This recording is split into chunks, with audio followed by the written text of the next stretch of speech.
All right, let's listen in to Rahul Gandhi. He would be नमस्कार। speaking on the NEET कैसे हैं आप लोग? controversy. ठीक है। गर्मी काफी है। हाँ?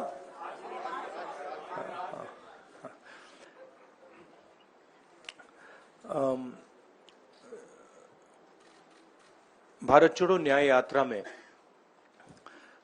मणिपुर से हम महाराष्ट्र गए और रास्ते में हजारों युवाओं ने कंप्लेन की थी कि हिंदुस्तान में नॉन स्टॉप पेपर लीक होते हैं। और आज आप सबको मालूम है कि NEET paper and UGC NET के जो पेपर्स हैं वो लीक हुए हैं और एक कैंसिल भी हुआ है। कहा जा रहा था कि नरेंद्र मोदी जी ने यूक्रेन की लड़ाई रोक दी थी। मतलब एक ऑर्डर देके जो रूस और यूक्रेन के बीच में लड़ाई चल रही थी उसको रोक दिया था, ब्रेक लगा दी थी। इजराइल और गाजा के बीच में जो लड़ाई चल रही थी उसको भी नरेंद्र मोदी जी ने रोक दिया था।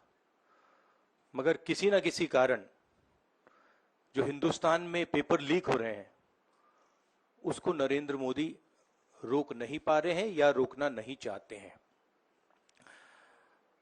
नुकसान स्टूडेंट्स का होता है। जो हिंदुस्तान के स्टूडेंट्स हैं, मैं जानता हूं कि आप इन एग्जाम्स के लिए महीनों सालों काम करते हो। ये आपका फ्यूचर है और आपके फ्यूचर से खिलवाड़ किया जा रहा है। मध्य प्रदेश में व्यापम हुआ और अब उस व्यापम को नरेंद्र मोदी जी और उनकी सरकार पूरे देश में फैलाने का काम कर रही है। मैं इंस्टीट्यूशनल कैप्चर की बात करता हूं, मीडिया की बात करी, अलग अलग हिंदुस्तान के जो संस्थाएं हैं उनकी बात की। यही एजुकेशन इंस्टीट्यूशंस में हो रहा है। पेपर लीक का कारण है कि सारे के सारे वाइस चांसलर्स, एजुकेशन सिस्टम को बीजेपी के लोगों ने, उनके पेरेंट ऑर्गेनाइजेशन ने कैप्चर कर रखा है। जब तक ये कैप्चर रिवर्स नहीं किया जाएगा तब तक पेपर लीक चलता जाएगा। इस कैप्चर को फैसिलिटेट नरेंद्र मोदी जी ने किया है और ये एक एंटी नेशनल एक्टिविटी है क्योंकि ये देश का भविष्य है और इससे हिंदुस्तान के युवाओं को, स्टूडेंट्स को जबरदस्त चोट पड़ती है। इंक्वायरी चल रही है, एक को आपने कैंसिल कर दिया है, अब पता नहीं दूसरे को कैंसिल किया जाएगा या नहीं किया जाएगा, बट कोई ना कोई तो इसके लिए जिम्मेदार है और उनको एकदम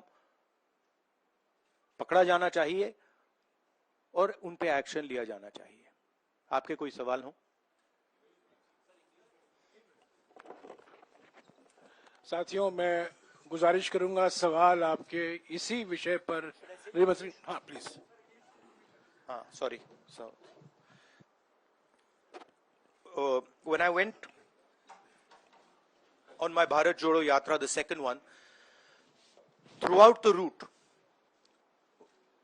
students were telling me that paper leaks are endemic in India. They study, they work hard, honest students suffer, and students who want to cheat benefit. And this was repeated again and again and again and again. Now we are seeing an expansion of the idea of Vyapam across the country. BJP states have had to deal with this. Uttar Pradesh has had to deal with this. Madhya Pradesh has been a center of this. Gujarat has been a center of this. And now they have expanded this idea to the rest of the country. This is extremely damaging to students. And it's happening because all our institutions have been captured. Our vice chancellors are placed not based on merit, but because they belong to a particular organization. And this organization and the BJP have penetrated our education system and destroyed it.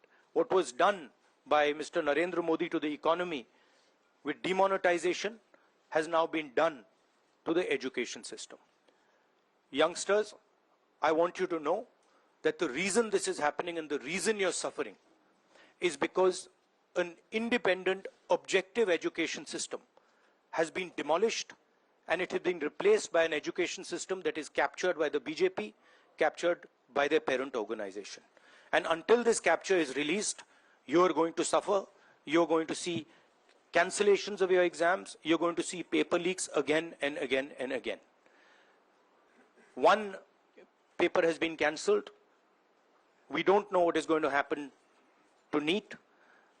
But whatever happens, it should not be done in a arbitrary fashion. The rules that apply to one paper should apply to another paper.